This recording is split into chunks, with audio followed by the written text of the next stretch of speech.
Hello, and thanks for tuning into the show that goes around the continent to bring you stories near and far.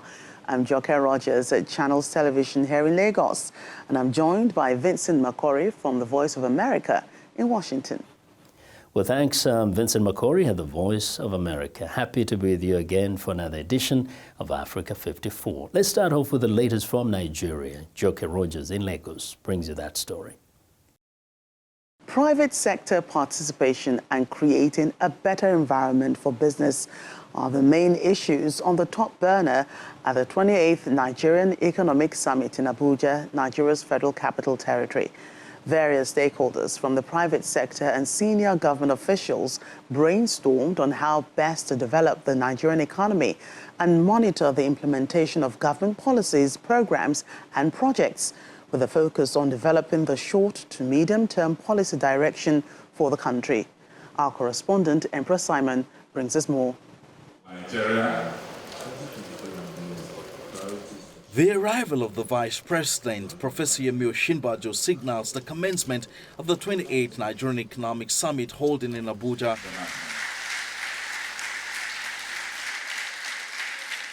Government officials, including state governors and ministers, private sector players, technocrats and foreign investors are attending the event, which, according to the chairman of the Nigerian Economic Summit, Mr. Asue Ihodalo, aims to provide a proper understanding of the issues at stake and aggregate views on how to tackle them appropriately. Just as the keynote speaker, Mr. Pascal Doze, says the government must deal with national security. To sustain our turnaround, our new government from 29th May 2023 must be ready for office and show an understanding of the critical issues. Accordingly, we must at this summit reach a broad-based consensus on certain policies and issues that our leading contenders must subscribe to.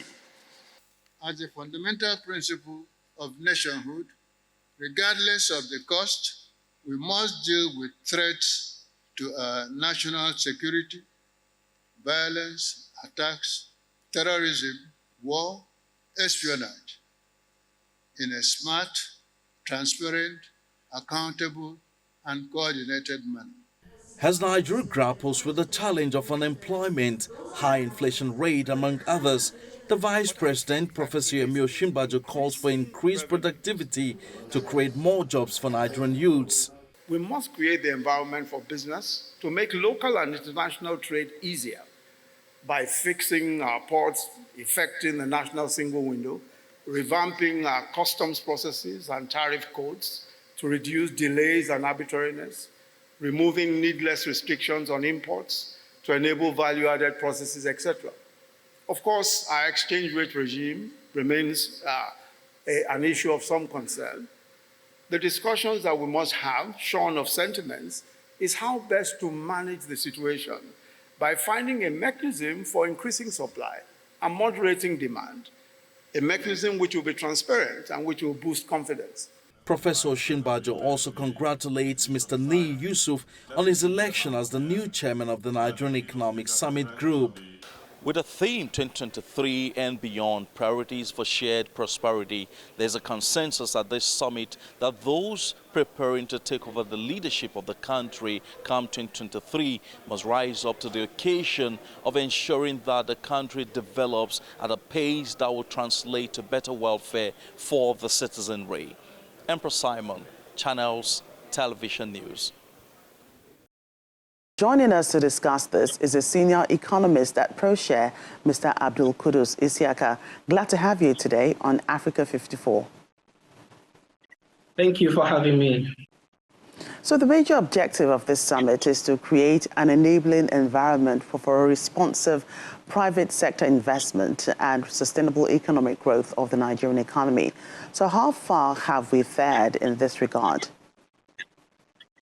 Okay, so it's an open secret that GDP growth in Nigeria has been quite tepid and non-inclusive, right? It's also a fact that the economy has only managed a 5% real GDP growth since 1999, right? So the recent National Bureau of Statistics data also suggests that we recorded a 2.25 real GDP growth in the third quarter of 2022, bringing the average for the 9 months period to September 2022 to just about 2.97. The federal government's budget for 2022 is just about 33 billion naira. If we add that of some of the states or all of the states, it brings it to about 65 billion naira. Nigeria has an infrastructure gap that requires $170 billion spending on an annual basis.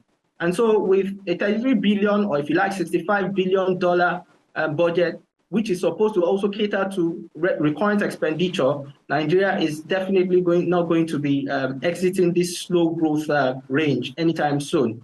Hence the need for private sector participation in investment and infrastructure funding.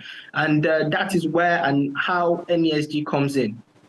So if you ask me how we fared over the period, I mean, the data speaks for itself. It hasn't been a very palatable journey. Right. The Nigerian Economic Summit is seen as one of the significant drivers for the evolution of reform initiatives of government and the gradual implementation of same over the years. Do you think the summit has achieved this? Well, the truth is there hasn't been any shortage of policy recommendations from the NESG or from other economic research and policy think tanks across the country. The NESG has tried to influence government decisions, policies through the provision of the platform. They have created a platform for public and private dialogue. And since its inception, the NESG has always championed free economy and deregulation. And that kind of got a boost when the country transitioned into civil rule in 1999.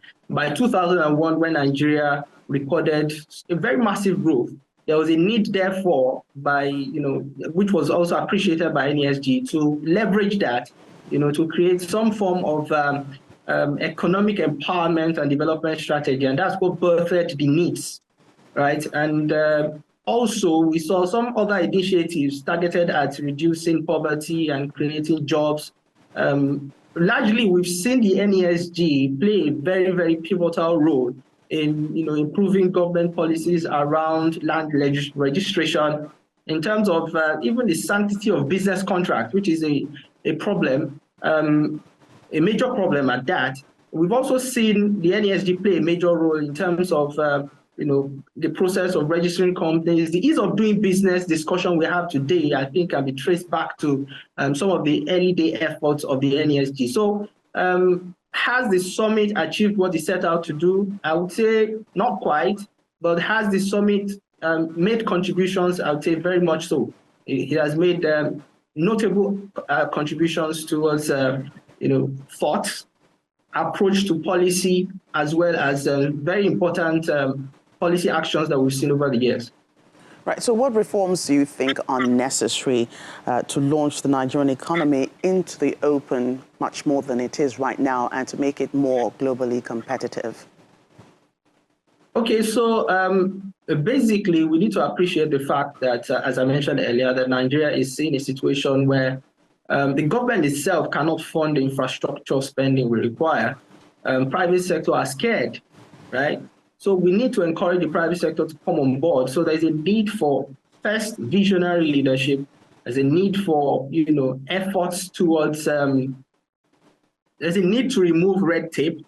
There's too much red tapeism, corruption, and delay in obtaining licenses. All of those are disincentive for any investor who wants to bring funds over here, either for greenfield or even brownfield investments. It's going to be a major disincentive. And that's perhaps why we've seen portfolio investment being the dominant form of investment over the years. It becomes the readily available alternative. And it is hot money in the sense that very easily the capital can be pulled out, and that creates shocks for the economy as well. So we need to also address, poor infrastructure. We need to address issues of policy consistency. So we need to address all of this. Right. Senior economist at ProShare, Abdul Kudus Isiaka, thank you for your time today on Africa 54. Thank you. Thank you for having me. We want to know what you think about Africa 54 and the stories we cover. Join the conversation on Facebook. The address is Africa 54, and check out our headlines 24/7 on voaafrica.com. After the break, millions of Somalis face displacement by the worst drought in 40 years.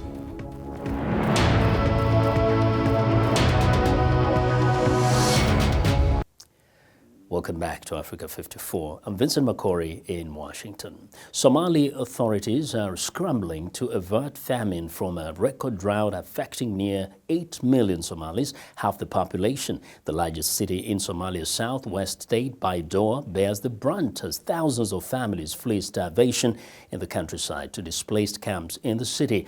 Aid groups and authorities are pleading for international help to prevent further loss of life, as Mohammed Sheikh Noor reports from Baidoa, Somalia. The UN's World Food Programme says Somalia's worst drought in nearly half a century has wiped out millions of livestock and made nearly 8 million people, including 1.5 million children, face hunger. The unprecedented failure of a fifth rainy season in a row has displaced more than 1 million Somalis from the countryside to the outskirts of cities like Baidoa. Many have no option but to walk, and the most vulnerable don't always survive. Our journey took us 10 days, during which 3 of my children died of hunger. We have not received any aid for the 3 months we have been here. Our only source of income is the firewood we cut and sell. If we don't sell any, we are unable to eat and sometimes go hungry all night. We have experienced a severe drought, during which we have not been able to grow our crops for 4 consecutive seasons due to lack of rain. Our livestock has been wiped out, and my son is suffering from malnutrition. Malnourished children are at an alarmingly high rate. We were admitting about 150 to 200 children per month. Now the number of children per month has reached 300 to 400. Somalia's southwest state government is working closely with aid agencies to lessen the impact of the drought and try to prevent famine. State Minister of Humanitarian and Disaster Management, Abdi Nasser Abdi Aroush, is coordinating relief efforts. Our goal is to ensure that no famine occurs in this country, and we expect God to help in our efforts to ensure that it does not happen. It is important that we do all that is possible to prevent people from dying of hunger. As a government, we have been entrusted with the responsibility by our people. But in the makeshift camps for displaced, there are few visible signs of adequate aid for drought victims. The last famine in Somalia in 2011 killed 250,000 people. If more food aid doesn't arrive soon, aid groups say another famine in Somalia could be even worse. Mohammed Sheikh Noor for VOA News, Baidoa, Somalia. The United Nations mission in South Sudan, UNMISS, is supporting initiatives to educate more women parliamentarians in the country on their new roles and prepare those aspiring for the future. This comes as female members of parliament hold a 3-day training for increased participation, discussions on gender inequality and empowerment of women in the parliament and beyond. Ever since the major inclusion of women in the revitalized peace agreement, the United Nations mission in South Sudan has moved to support more initiatives like the Women's Caucus. This caucus is meant to strengthen women leaders with further knowledge and skills to effectively undertake the legislative, representative and oversight function, particularly in women's rights and gender equality. The 3-day launch brings together women from a cross-section of society in central equatorial state who are then given the presentation of the mandate of the mission, are to be introduced to the Constitution of South Sudan and informed of its roles while also being trained in leadership skills and the work of the caucus. UNMISS Juba Field Office remains very much committed and will, through its various substantive sections in this new phase of the Parliament, engage with the Women Caucus through capacity building, capacity strengthening, supporting the development of your strategic plans, and continuing to work with male champions as well within the Parliament to support the promotion of discussions and initiatives on gender equality and the empowerment of women within the parliament and beyond. Gender equality has been one of the main issues women of the caucus have been championing. They feel that women are keeping the peace in South Sudan. It's important for us to have this caucus because of, for us as women, we have women in the grassroots and we have women's activists that we need to sit down and embrace the peace together and move forward together. The aim is to back up or to support issues that are related to gender-based violence. For instance, last time there is an incident that has happened in Wau, in northern Barghazal of Wau, which was the defilment or the raping of the late child. So at that particular time, the Women Parliamentary Caucus came out and condemned that. So we are there to back up or to support issues, okay? In case if something bad if there is something bad that has happened. At the end of the 3-day workshop, the Women Caucus hopes to have an agreed-upon constitution to guide them moving forward so they'll have a strong voice as the country nears elections. Small farmers produce about 1/3 of the world's food, yet they lack global visibility and face many obstacles getting their crops to larger markets. A new app is helping to change that for some farmers in Africa. VOA's Julie Tabo has more. Eva Bimolel, an onion farmer in Tanzania, used to sell her produce only locally. But now she's grown her customer base through Agramobile, an app that lets her market her goods to buyers beyond her hometown. We now avoid middlemen who used to fix the price. Now, through the Agramobile app, we are receiving big profits since we can sell our goods to buyers directly.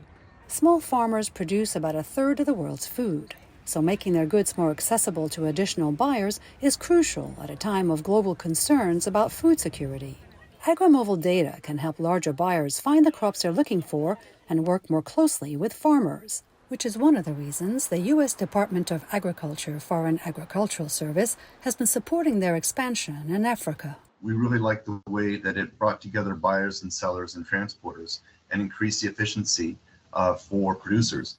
Helping small farmers like Bimolel is the vision behind the app, says its founder, Andrew Mack. It's designed for anybody who wants to make that connection between a small producer and the outside world. El centro de la empresa. While the app is free to the farmer, Agramobile makes its money on the back end, from buyers and co-ops needing data to help them work more efficiently with farmers. Being on the map, being visible, having data, and most importantly, feeling empowered to take that first action, which is, hi, I'm here, I'm going to post my goods in a simple way so that people can see me and people can get interested, and that's the key. Farmers need a smartphone to download the app, set up a quick profile, and post their product on the platform. Agramobile can then track when the goods have been planted and when they're ready for sale. Buyers and sellers can message each other over the app. Es una aplicación muy intuitiva, es muy fácil de manejar. It is a very intuitive application, very easy to handle.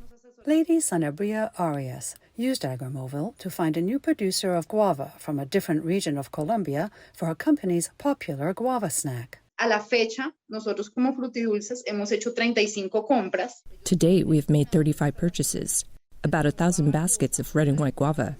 Agramobile, with field operations in Tanzania, Colombia, and Ghana, works globally with groups representing over 1 million small farmers and buyers.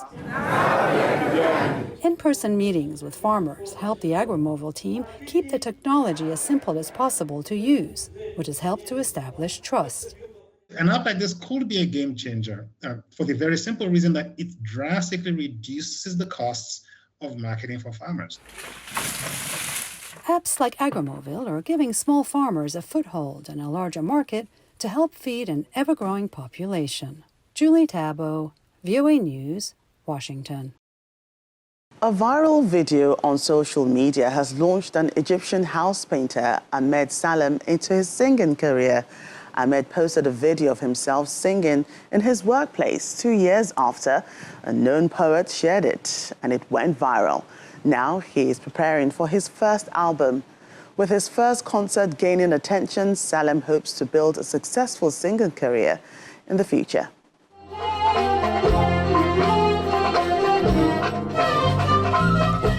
When Egyptian house painter Ahmed Salem posted a video of himself singing absent-mindedly while he worked, he never imagined that simple act would change the trajectory of his life. 2 years after he posted the video, a known poet shared it, causing it to go viral.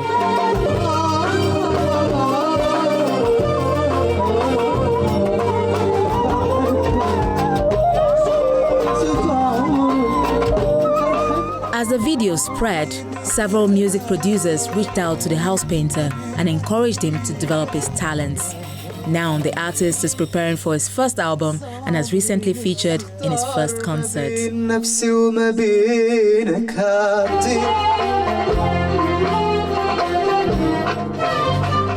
في حد كلمني على الموبايل وقال لي انت ليك فيديو. Someone called me on the phone and told me you have a video on YouTube singing with that song and it's trending.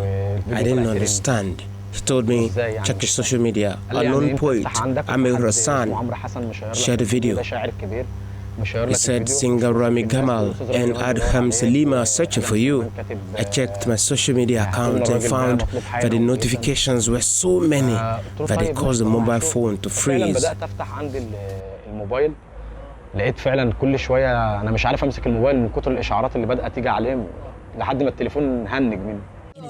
The 32-year-old from Garbia, Delta City, worked for years as a house painter, just as his father did before him.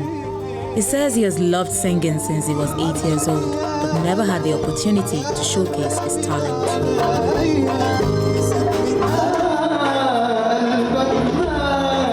With his first concerts gaining attention, Salem hopes to build a singing career that emulates his heroes.